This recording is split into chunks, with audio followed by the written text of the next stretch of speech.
Welcome back to the podcast, y'all. I am here with another incredible human that I get the joy of knowing, respecting, and loving, Sarah Greenfield. Welcome. Thank you. We are going to have a really amazing conversation. Even just in our connection before hitting record, I started getting really excited, and it's that excitement of wanting to just charge forward into the conversation and then remembering that I need to save it for the recording. So I'm That's why I was excited like, I to, don't want to reveal too much. yeah, because it loses a little bit of the energy and the magic to try and repeat it. So we're just brimming with things I think both of us want to share with the world. Yeah. But before we do that, I want you to introduce yourself to the people who are listening. And I like to do this, and feel free to share what you're up to as far as your work in the world, your sense of purpose, but also the version of human that's showing up for our call today, because we know that can change many times during the day even. So, how do you want to be known for this conversation? Okay, great. I am a functional medicine dietitian who also specializes in nervous system training and body-led wisdom and bringing the science to the energetic world. That's what came through. Great.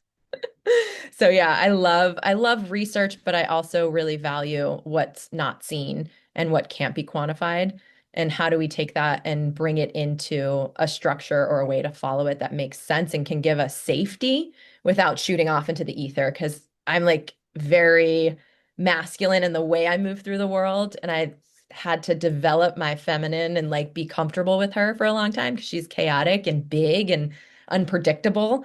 And so now I get to kind of come back into a space where it's like, how do I hold these beautiful pieces of me without leaning too much towards one or the other, but finding this dance between the two? Yeah. I think it's really beautiful how you share that, because it's very clear that you're serving people, but you're also simultaneously living it.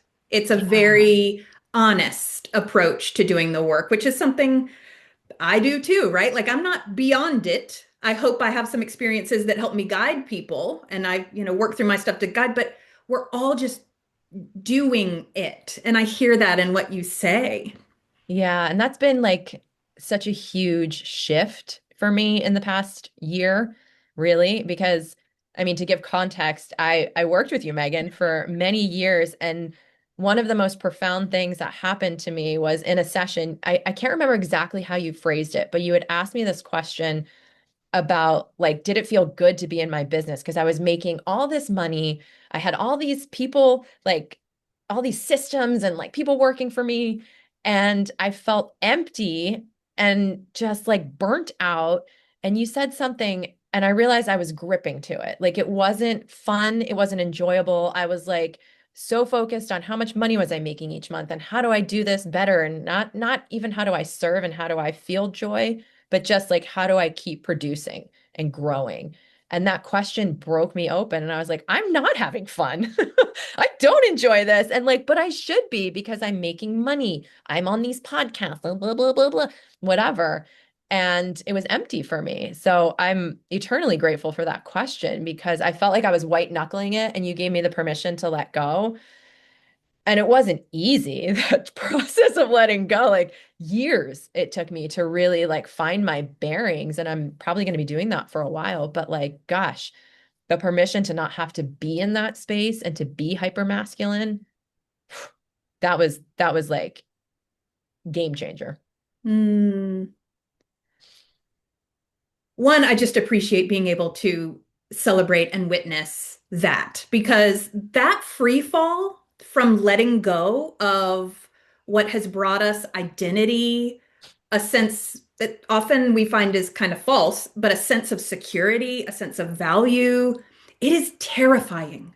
I don't have to tell you, but I'm telling everyone who's listening. Yeah. Like, often we get surrendered by life and then we are forced to let go. So to stay in the curiosity, to stay in the questions, and to choose that path of free fall is an act of radical courage. It's just, it's so courageous. And I want to name that for you. And I think it speaks to the idea of agency. You know, we spend our life reacting to all the shit we've learned, all the shoulds, all the like we should make this money, we should have this status, we whatever. I built this, or in my case, like I've got degrees, I don't use them, you know, like all this stuff. But if it's not feeling true and pleasurable, and I don't mean like life is easy and fun all the time, but if it doesn't feel right, if it doesn't feel like peace or aliveness, there's something wrong. There's a question we need to live into, and you lived into that, and your even just your energy and your presence, I think, as somebody observing you, has shifted so profoundly. Yeah. Thank you. That Yeah. feels, I can actually receive that now. Like I couldn't Mm. be witnessed prior to that because I was so, grippy that I was like, ugh, she said something that wasn't about my education or about my intellect. And like, it was very disarming. And I was just like, ooh. But it feels good to hear you say that and to be able to hold it in my body too.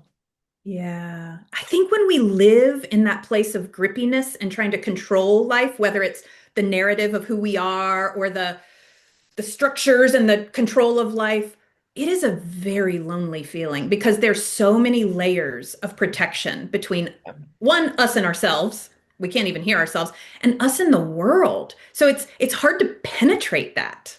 It's Yeah. like I have experienced it in my own life on my own path because I've definitely worked with that like an armor. And it might protect you from some vulnerability out there, but it's heavy, it's rigid, it's cold. Like it doesn't feel good. No. And I think that segues into my purpose and why I do this is because I work with women with digestive issues as a functional medicine practitioner, which is very heady. It's very historically has been very lab based and very full of certainty. Like, I will help you fix and solve your problems. And that was too hard for me to hold on. I just couldn't hold it, right? Like, I couldn't hold the hope that people would put on me or this idea that, oh, there's the external thing that's going to fix me. And I would encounter pretty much everybody who was in that rigidity and the fear and the isolation. And so I had to take a step back to learn that for myself so that I could teach that because I was like, I can do these labs and I can give you these beautiful protocols.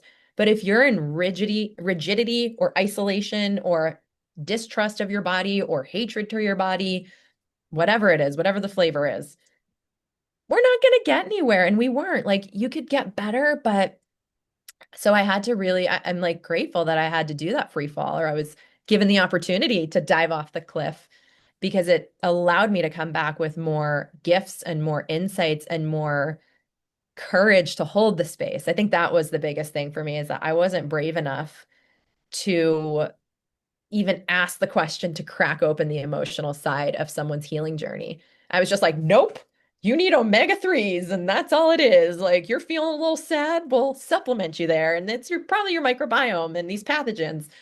So it's been really humbling to step into the humanity behind the labs and the things I've gotten to develop and create and just kind of put together to really say, like, your body isn't broken, our system is broken. The way we're told that we're supposed to be in the world is broken. And we need to go through that journey of unconditioning and really hearing, like, what does my body want and what does my body say? So, yeah, it's been a journey to get to this point. And I feel, like I said, humbled and honored to go on this journey with people. And, the other thing is as a practitioner, right? Like, I was in this serving, braining. I'm going to give you all of these solutions to your problem. And now that I've stepped into, we have that element and we can use that in a different way, but also let's first connect you to your body.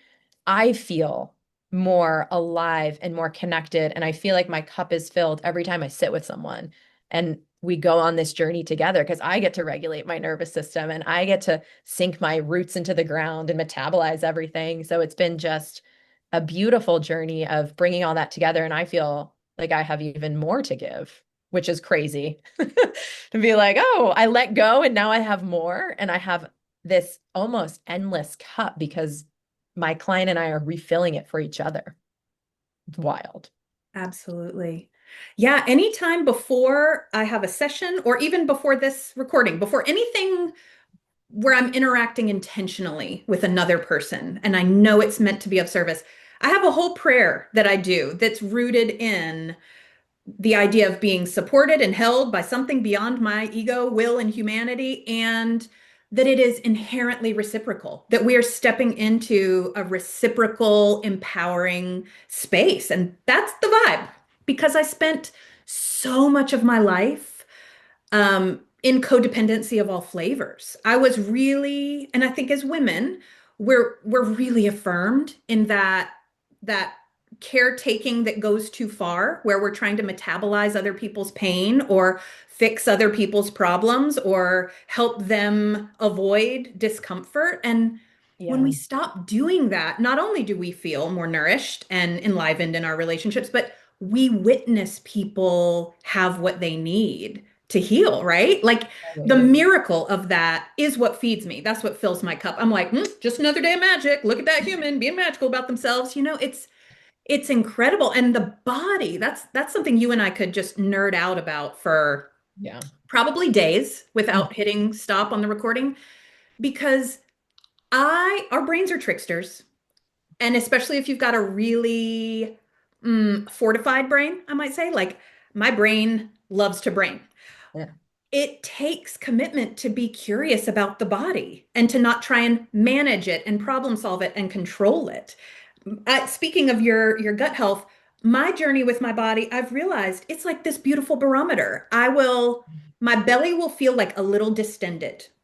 And for years, I was like, oh, it's probably gluten, it's dairy. I mean, I went years avoiding the things that I thought could control it rather than really trusting that it could have been something deeper. And I've spent the last 2 years like pruning my life. And guess what? My belly feels great. Yeah. You Isn't it know, and I'm not wild? saying there's not food sensitive. It's a both and as you I'm sure know better than most, but I think it's so weighted towards the fixing. Yeah. And you probably find that it's a barometer for your or a filter, I might say, for your ideal clients because if somebody wants to be fixed, I know they're not my client. And I imagine you probably now can say, if you want the 5 point plan that doesn't ask you to feel anything, you are not going to like where we're going. So Which how is do you better to manage that? know.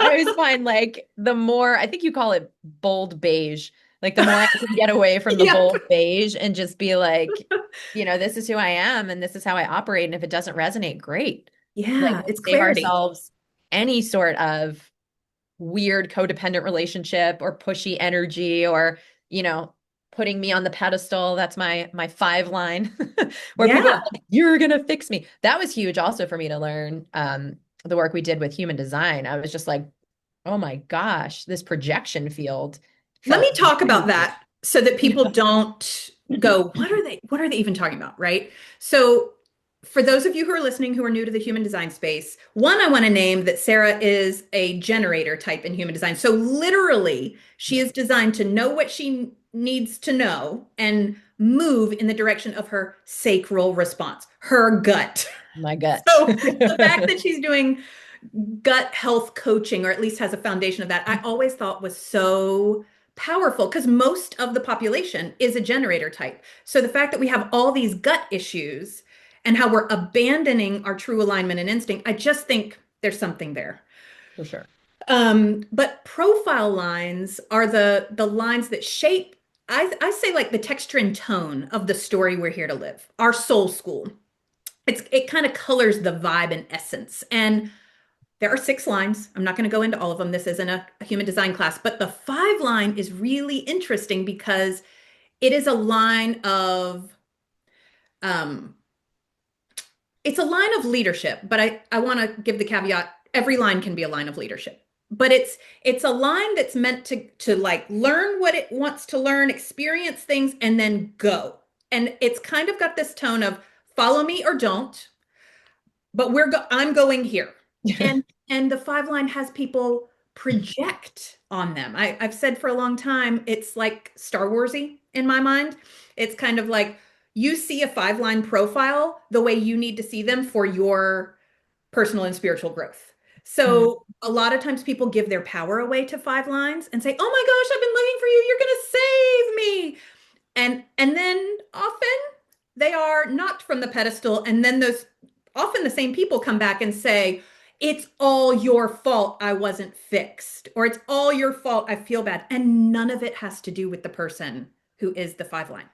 It's Yes. just this like holographic field. Again, this is the way I picture it in my mind, that shapes how they're perceived. So to stand in your power and your leadership cleanly and allow yourself to um, detach from the dopamine hits of external validation and just go, love me, don't love me, be with me, don't be with me. It's all great. Genuinely, it's all great. Is the flex for a five line. Yes. And that's the part that was really hard because I was on that pedestal and knocked off the pedestal, and I didn't like that. Oh, I it was like, this sucks. doesn't feel good. I mean, No. like you said, there's a dopamine hit with somebody being like, oh, you're the one. And Yeah, in my earlier career, I was like, ooh, this is great. Like, I'm totally. gonna do it. And I mean, you can't fix and solve another person. Like, you just can't. So it was always fascinating. I was like, wow, I put myself in this career that really allowed me to be like put on the pedestal. I was like literally marketing myself as a savior. And I was like, ooh, whoops. I don't know if that's exactly what I meant. So I've had to be very intentional with my language of like not fixing and solving, but learning your patterns, or this idea of not eliminating flares, but how do we understand and reduce the presence of the, it's just like, how do I say this in a way where I don't promise an outcome and I give it back to you, but also hold it, right? Like I will hold it, I will show up, I will be there with you, I will give you all my tools, and it's still your work to do. Like that I didn't know how to do for a really long time.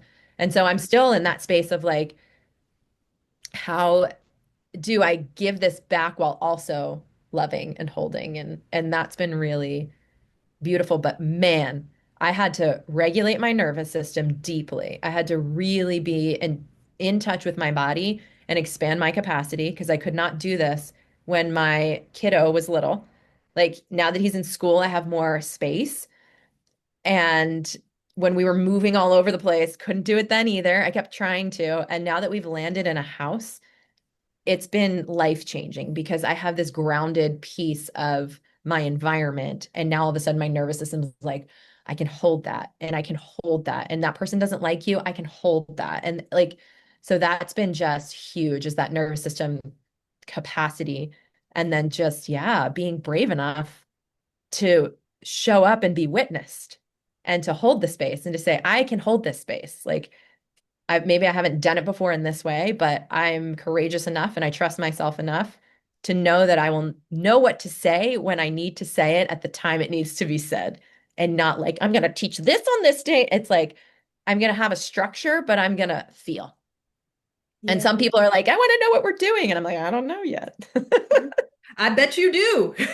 You know, Yeah. that's that propensity to want to control and immediately contain life. And like we've been talking about, it's this both and structure matters, intention matters, and our capacity to be in those spaces of trust matters so much. I mean, I remember on my path when I realized, oh, the intention I'm carrying in my body is more valuable and impactful than any perfect words that could come out of my mouth. I did this in my therapy days, like with every kid, because I worked with kids for a while, and I was like, I see them as whole, resilient, capable, and wise, period. They can come in with a stack of papers 2 inches thick about all their diagnoses and hospitalizations or whatever. I don't care. Like, that's fine, but that's going on the back shelf. But I'm holding this vision of they know, they're wise. And that I think was way more impactful than all the tools that I kept running around getting, which are all great. But if I was sitting there going, "Ugh, let me see what's wrong with this one," it would feel so different to them. And Yeah. I imagine you feel this in your work now, but I have a lot of the people I work with say, I don't really understand what's happening, but stuff is shifting for me.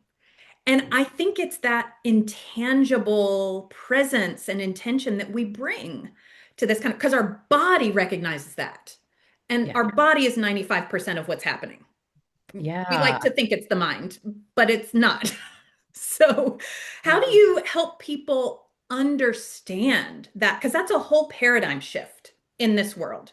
We're taught to mentally contain, conceptualize, and control. How do you get people into their bodies? It takes a lot because I'm working with people that have been to multiple practitioners. They're really chasing and looking for this root cause of their issue. I mean, functional medicine is built on this idea of we'll get you to the root cause. Like the conventional doctor, they can't see it, but we'll find the root cause. So for me, education and this kind of directing back to the nervous system as the framework. And years ago, I built these archetypes. So this was kind of my first sense into, okay, there's people that are coming to me, women primarily, and I'm seeing these patterns in their energy, in their stories. And I didn't realize this until recently that this was a nervous system. I was recognizing nervous system patterns, but I called them archetypes. And so I created these four gut archetypes to give people context. Okay, I have gut issues, and there's this really fun archetype quiz. I'm going to do that and see what's going on. And it's evolved a lot over the past 6 months, even to really get even more distilled down to this idea of these core survival patterns. And so each archetype has a core survival pattern, kind of similar to human design in that way. And it's like the moment that we talk about this survival pattern and they see, like, for example, the sage gut has the core survival pattern of certainty. That is what they will prioritize above all else. So to have that moment where someone's like, oh my gosh, I am prioritizing certainty. I am researching everything. I need an answer. I need to know. I need this structure. That's so much energy. And Oh, just to have them make that connection with, like, oh, wow, me being certain is taking up 95% of the energy my body is making. And when they have that, and it's like, okay, and then how does that impact your body when you're like, I need to be certain, I need to know. And it's like, I'm contracted, and then my gut feels gross, and I'm constipated, and I'm bloated. And I'm like, great, that's normal, right? So to take the shame off of it, to take the I am broken off of it, and to say your body is responding appropriately to its survival pattern, to its nervous system, and to its environment. Like we've conditioned ourselves in pursuit of safety, not bad, no shame there. Like we've all done it, we're doing it, and your body's responding in the appropriate way. So let's back up and start to expand capacity and see, like, what does it feel like to sit with uncertainty? And from there, the conversations can really shift because they can actually follow that thought pattern or follow that body pattern and be like, wow, yeah, when I am in that, like I do all of these things. And no wonder I'm so tired in the morning. I'm like, good. Let's start there, like, because it's interesting. I've surveyed thousands and thousands of people, right, with the context of I help women with digestive issues. And the top three symptoms, I should say the top two, are fatigue and anxiety. yeah. And it's like, okay, to me, then I can take that and be like, we can get to the root, I'm putting in quotation marks, the root cause of this a little bit more easily by understanding the nervous system, by understanding your sensations. And so then it becomes a different conversation because there's trust and there's that realization of, like, oh my God, all the things that I've been told to do are up here and I haven't even gotten to, like, why do I do those things? So that's did that answer the question? Yeah, I I think think so. I think we got there. I think what I hear you saying, because I was curious if it was more like a nervous system regulation toolbox or more of a perspective. And what I hear is a similar feeling to when I got trained in applied neuroscience and neurofeedback. There's an almost instant de-shaming when you understand that your body is actually working perfectly to protect you. Yeah. And Yeah. one of the things I'm sure comes up in your conversations with your clients is just this seemingly basic concept, but only basic if you're a nervous system nerd like we are, of when you are in a reactive nervous system state, your body feels like you're in primal danger. Even if it's worrying about your boss not liking you, it doesn't matter. It registers as I'm about to be eaten by a tiger. What am I going to do? Kind of a thing. If you think about the fact that if a tiger is chasing you, digesting your food is not the top priority. Getting the hell out of there or playing dead or whatever the thing is, that's the priority. So our body is so wise. It will, in an instant, recalibrate for our survival. And I think about the chronic stress in this Yeah. culture and how it's so normalized and how it's this, you know, ratcheting up of anxiety that is fueled by coffee and good intentions, and then a crash of depression. And then we wonder why our systems in our body aren't in this beautiful flow. It's because we're only prioritizing those survival systems. And just knowing that, I think gives me grace when I find myself feeling like a little bloaty and stressed. I'm like, oh right, my body's fighting for its life. I need to remind it. I'm actually like, I'm safe. I'm going to go for a walk out in nature. I'm going to get out of social media, whatever the things are, right? Yeah. But the de-shaming when we understand our brain body connection, I think Mhm. is such a gift. Yes, yes. And so that's where I've then integrated labs as well, because I still think like we still have a physical body. I'm Yep. not saying that there aren't things that happen in our physical body that need to be addressed. It's just when we can take that step first to say, like, can I insource my power and understand this being first? And then when we look and we're like, cortisol's elevated in a stress response. It keeps blood sugar high. It's going to make weight loss harder. It impacts your digestion. Like when we see all that, then it just takes the labs into a different realm where it's not about like broken, broken, broken, broken, because I felt like every time I would read labs or sit through a lab, they'd be like, oh my God, my body is so bad. And look at all these problems. And it's like, it's not a problem. It's an appropriate response that we now know why you're doing that. And let's work through it. And so like I'll always give my clients the physical applications for like, okay, here's how we're going to support your body because it's so depleted. We're seeing that in your stool test. Like all of these immune markers are low. We're going to give it some nourishment, not forever, because people are always like, am I going to be on supplements forever? I'm like, no, and we're going to give you the least amount while you're also regulating your nervous system because you need both. Like you can't regulate a nervous system with no access to the building blocks of making energy. So like we can give you those in a supplement form or really look at how can you diversify your diet to support yourself while also regulating your nervous system and like retraining that safety response of like, yeah, that email that came through, not going to kill you. Or don't check the email when you're eating, So like save that response for different times. So there's ways to move through it that are beautiful. And that's what I've really been focused on is like, how do I bring these two worlds together? Not that one is better or worse, but like give the context and the language so that it doesn't feel so shameful or that the body is broken and you need a practitioner to fix you or a doctor to fix you. Yeah.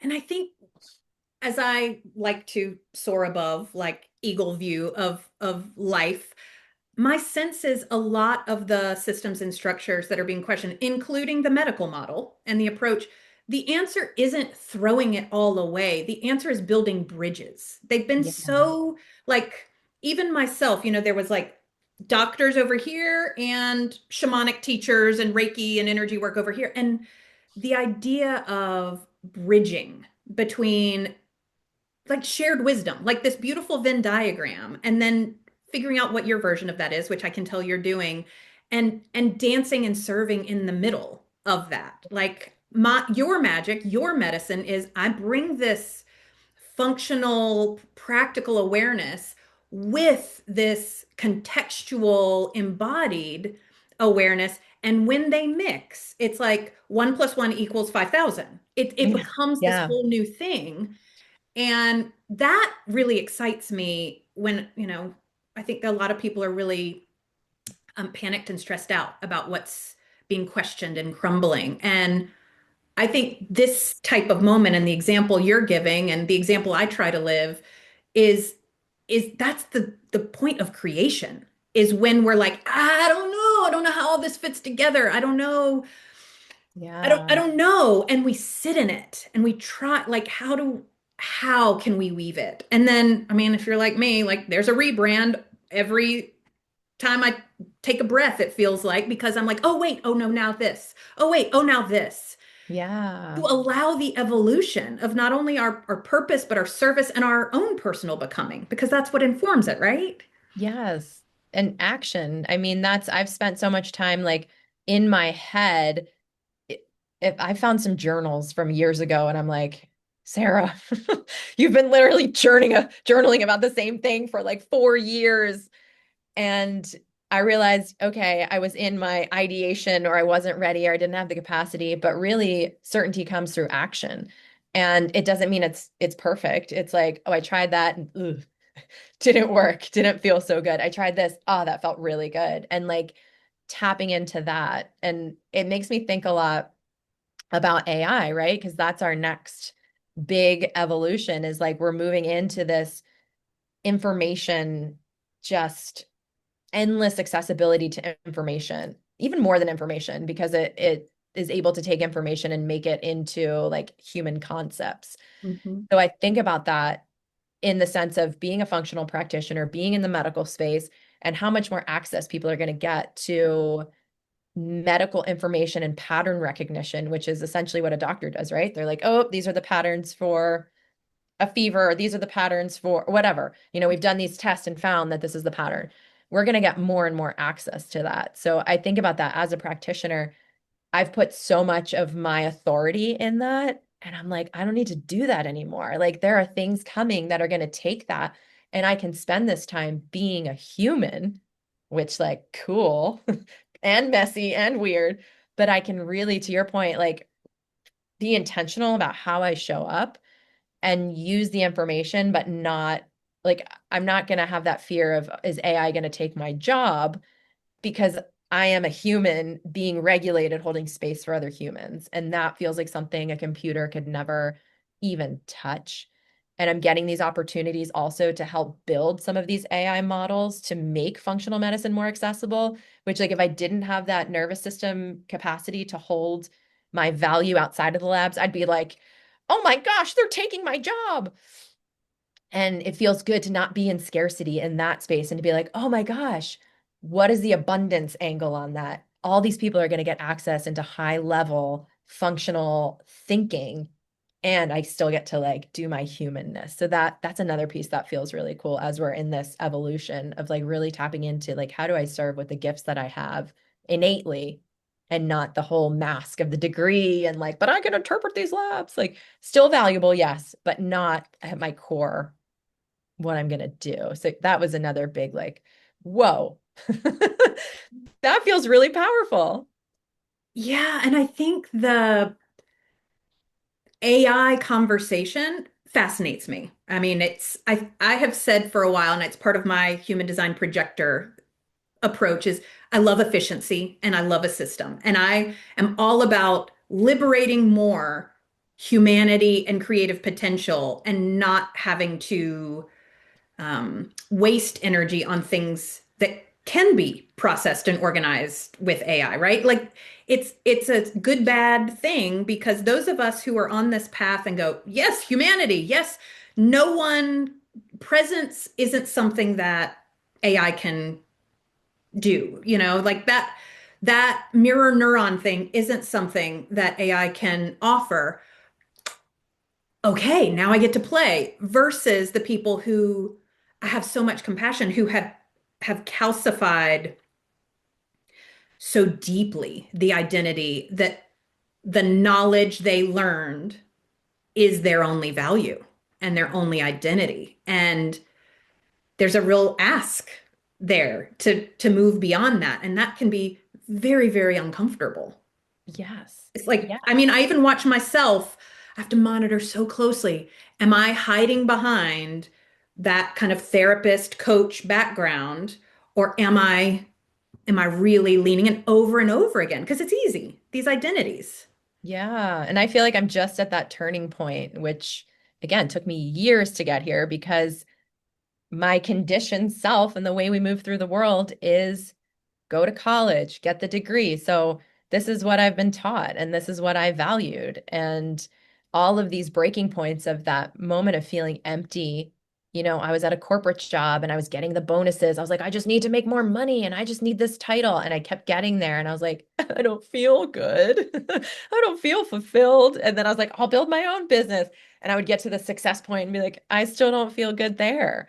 And so it's a really intense process. And I think if somebody had told me that when I was going into the corporate world, I would have been like, no, it's going to feel fine when I make more money. Like there's always that falsity where it's like, but if I just had this much money, Yeah. then it'd be fine. And like I do recognize that there is a level of having and earning money that does create stability. Like I think there was a study done, I don't remember what the numbers were, but there is a number that was like, Oh, okay, yeah. here's a number that you can feel like your nervous system can feel regulated because you can move through the world. And like there's value there. So it's always like you say, the both and. It's like how do we hold all of these things and like let these systems crumble and just step into who we are. Oof. Even now I say that and I'm like, oh, that's a big ask. Well, and that's why I have said for a long time now, a regulated nervous system is the most powerful form of activism we have. Yeah. Because only when we can be with ourselves and what is, are we at choice. Yeah. Otherwise, we're just reacting to the conditioning, to the shoulds, to the external pressures, and all of that gets to be real too, right? None of Yeah. us are outside of that. But if we can't create even a pocket of peace, safety, and security within ourselves, our brain literally can't see clearly and can't Yeah. function well. So it's this there's just a massive flip, I think, happening on the collective, where there's an invitation to redefine safety and security because it's very much been outsourced to experts, outsourced to metrics Mhm. versus you know, like my life the past couple of years, so much stripped away in the way of safety security. I have an abundance of privilege that wraps me in comfort. I'm aware of that, but my ask from life was, how do you find safety and security no matter what is happening around you? And Yeah. it was hard. But that's, I think, what we're being asked when we're asked to heal, right? Even Yeah. physically. I, Yeah. I think that that's part of where that shows up. It's not just a cool idea to, like going to a yoga class. It's how we get through life and heal and grow and all of those things. Yes. Amen. Yeah. Yeah. And cool idea, messy in practice. Uncomfortable. Super uncomfortable because we And have to be with the parts of ourselves that are totally not secure, right, right. totally not trusting in ourselves or life. Yeah. Yeah. Yeah. And we have to go there. Like that's the thing with, for me in the digestive healing space, it's such an emotional epicenter that if you don't look at that as such, you're just going to be spiraling. And that's where I meet a lot of my clients is at that point where they're like, I did the fancy protocol. I tried all the things. I did it well. I did it at a high level. And I'm like, I know you did. Yep. And we're still up here instead of really dropping into your gut. Yeah. The basement, the emotional basement. Yeah. I mean, that solar plexus energy is huge. And so much of it comes back to, I love that book, um, Anatomy of the Spirit, where she maps out, right? Because I deal with people in the science brain that want certainty. And so to see this map, I use it in my course as well, of here's your chakra, here's what it relates to from an emotional perspective, and here's where it manifests in the body. Like to me, that's such a cool thing. And then I add on like, and what are the labs that we can look at to assess the function, right? Because it's coming back to like, how do we gain more perspective on it? How do we increase our capacity to trust our body? And so we need all of those pieces to really like sink into understanding. And eventually, I just had this conversation with a client this morning. I was like, I do believe that if you are clear about all of these energy leaks and you understand certainty and you expand your capacity, you don't need any supplements. Like you won't need that. However, we live in this dense world of having a physical body and also, needing to understand it and regulate it. But I do think you can get to a place where you can be so tapped in that you can move through whatever is presented to you without needing as much external inputs in that Yeah. digestive space. I appreciate how you're modeling in your approach the balance between you also don't have to heal the hardest way possible. And to me, supplements are, or even medications, if people are moving through a really challenging time in their life, it's okay sometimes to get a little support for your physiology so Yes. that you can do this really big, brave work of facing yourself and the truth of your life. I mean, there's a difference between using something as a crutch to keep outrunning yourself and using it to allow support. And again, working with a lot of women over the years, that's its own healing to say, okay, I allow support. I allow this human who sees me to support me. I invest in these supplements that I know give my body, my gut, my digestive system a little hug while Yeah. it's always this balance. I'm sure in your work way more than mine because I don't have so much of that physical part, but it's just I appreciate you modeling that. Thank you. It's been fun to kind of move with what does that look like for me as somebody who's a practitioner to really honor what people consider like they're always like, that's woo. And I'm like, it's not woo. I went to this conference and presented this information. So I've been with the nervous system, the gut archetypes. I've also been looking at okay, this person has this archetype, and here's their stool test and their microbiome patterns. And I wanted to say, like, do all the sage gut archetypes have similar patterns in their microbiome? And I did find that there was a correlation for the chameleon gut archetype with candida overgrowth, which is interesting because that's a boundary. Like their core survival pattern is belonging. And so when they're overriding everything to belong, it's like, of course, a fungus is going to come and overgrow. Like, and I measured that, it was statistically significant. And I was like, this is fascinating.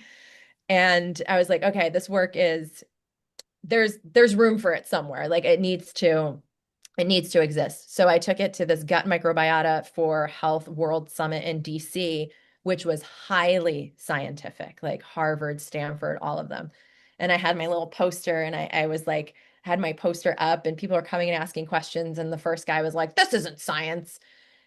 And I was like, okay, like, yeah, it's not, the Stanford level. I'm doing all this animal testing. I have 25 lab assistant science. I understand that. But like, there's value here. And the people that really got it were the gastroenterologists that were also psychologists. And this Good. one guy was like, this makes so much sense. And it was just really fun to be in that space, even though I was so uncomfortable. And I remember having to give myself like a really big pep talk because I was like, I want to run away. I don't want to be here. I don't want to be standing in front of this work that I've done that people are going to laugh at, which has been my whole career. My whole career, I've always been in the medical world and been laughed at for my ideas that are not anti, but like out of the box. And so I stood there wildly uncomfortable and received the conversations, and it was beautiful. And I was like, this might not be the space that I'm going to convince people, or like, I'm not here yet. However, there is science and there is value and there is purpose to this and there is excitement for me here. So it was just a really like beautiful moment to be like, I can stand in those spaces because historically I've been very afraid as a dietitian working in a hospital where I'm like, excuse me, surgeon with 35 years of experience, this person needs some protein. And they're like, I don't even care about that. Like, I'm not that doctor. Like, I remember it was just like wild. So anyway, there's a lot of like overcoming that fear so I can stand in this because it feels very important to be able to say like, this is science, even if it's not a double blind placebo control. Like this is science. This is living feminine science. And that's, I don't know how I got here, but that's what I'm saying. Yeah, I think you're speaking to what it means to be leading something new. Leading it, like creating something new is one thing, but I've created a lot of new things and kind of kept it in my cute little closet, office, whatever. But taking it into the world is creative leadership. And I think for a long time, we've been sold this idea that if it's valuable, everyone's gonna love it and be so stoked about it. And my experience with leadership and observation is our job is to lead. Our job is to serve it where we are aligned, right? Where we're invited, where we have the opportunity, where it feels right. But even if two people taste it and delight in it, that is impact. It's Yeah. not about fitting in and that bold beige vibe of like, everybody's gonna love it, everybody loves it, nobody's questioning it. Leadership means people are gonna get ruffled if you're creating something outside of the paradigm. That's Yeah. how it is. And like you said, learning how to hold that in our nervous system. I mean, it's an ongoing process. When I started telling myself, I'm not everyone's cup of tea, but I'm the right people's special sauce. And actually, I'm ayahuasca because I'm going to make people see and feel things that they probably I didn't want love it. to. That gave me an understanding of actually how I'm meant to move. I'm not here to be understood by everybody. And that's so great. That's great news. Yeah. And Yeah. I hear that in you. Like, clearly, your job is to be an innovative presence in the gut health realm Yeah. that's going to disrupt the medical model. Like, there's Yeah. a bunch of old, crotchety white dudes that are not going to be stoked on what you have to say. No, I've been hearing it. I can't tell you how many times I can give you many examples of times that I've literally been laughed at Hmm. in my question, in my suggestion, and like, oof, I Hmm. have to give that woman some love too, because that was so intense as a 20 something year old being in a high functioning medical model and to be just laughed at, like, ooh, and I've got laughed at throughout my career. And so to be able to stand in that and to be like, cool, like, thank you. Thank you for laughing at me. And I love making people laugh. Usually more like with me than at me, but I guess laughter is laughter. And so, yeah, just that permission to not be someone's projection and to just be like, I'm sweaty and Yeah. I'm happy. And like, that's Yeah. it. So that's like going back into my body and really, for me, that last couple of months has really been like anchoring into what feels good in my body and like knowing when I'm in alignment. Because sometimes it's subtle and sometimes it's big.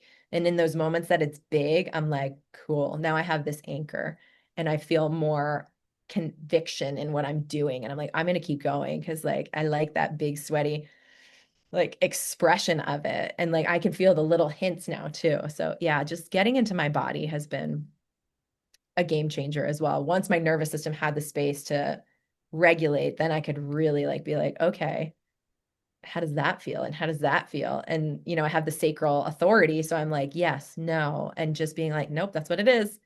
It's a yes, it's a no. And that was clean. It wasn't conditioned. It was just a clean yes and a clean no. And so often my mind's like, no. My body's like,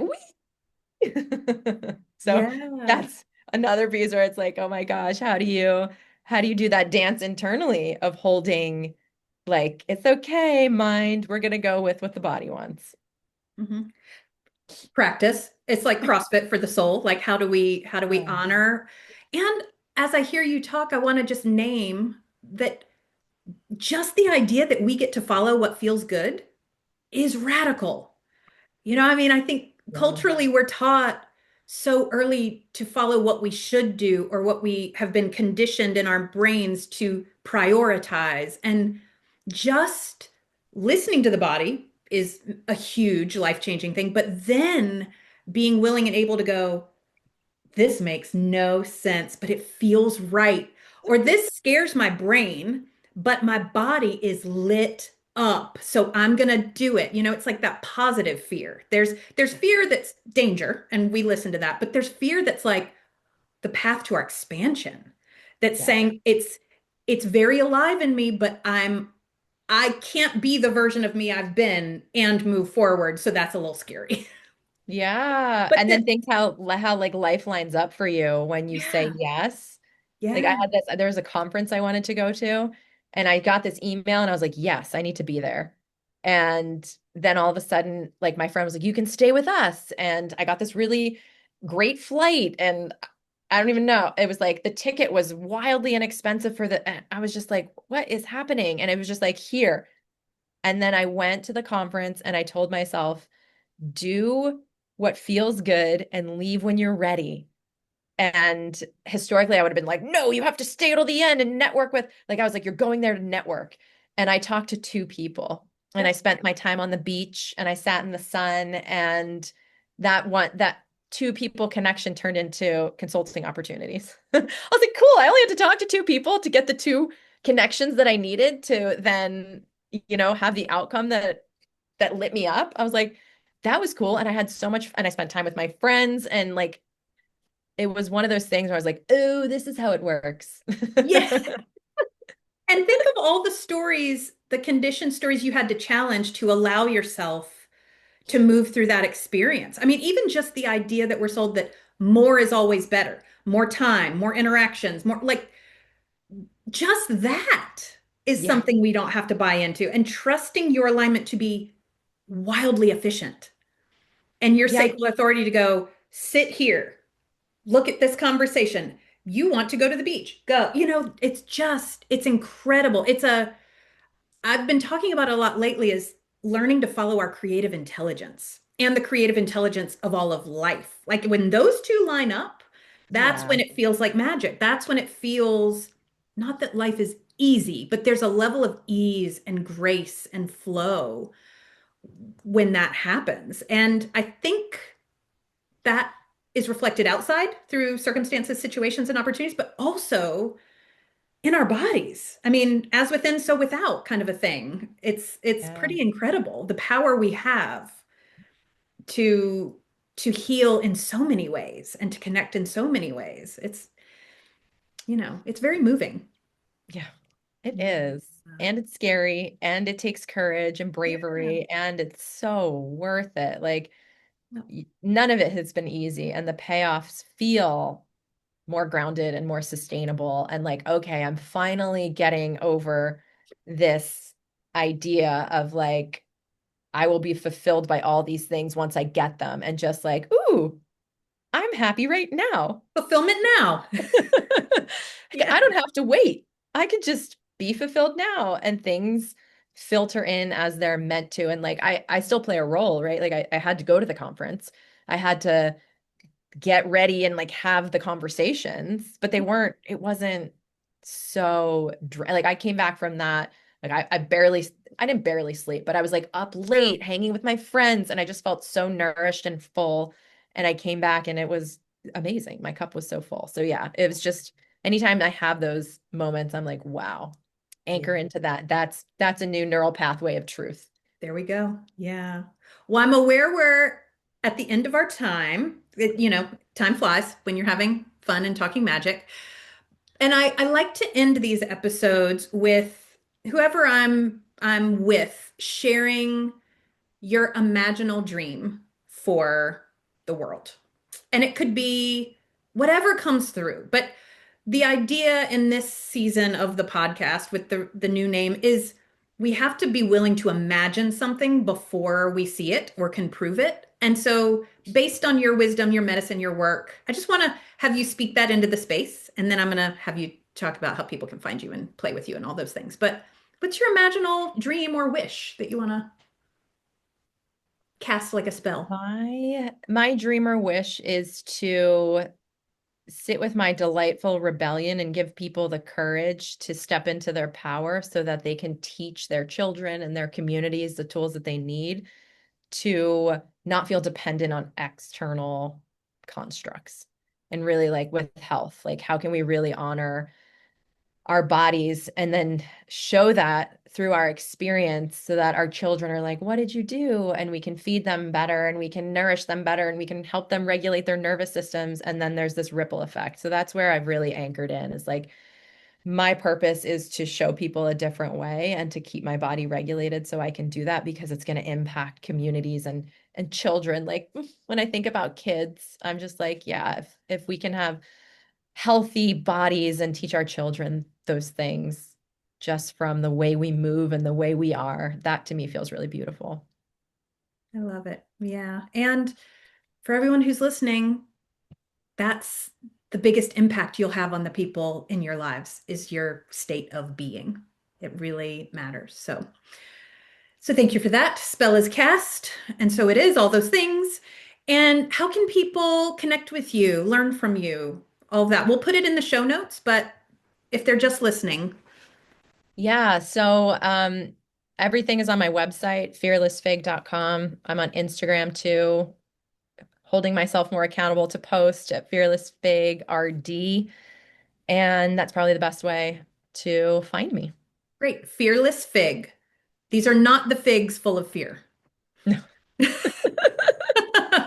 the courageous figs. We're Yes, working. courageous little baby figs. I love it. Well, thank you for being here, for sharing your wisdom, for sharing your humanity. I appreciate you. My honor. Thank you for having me.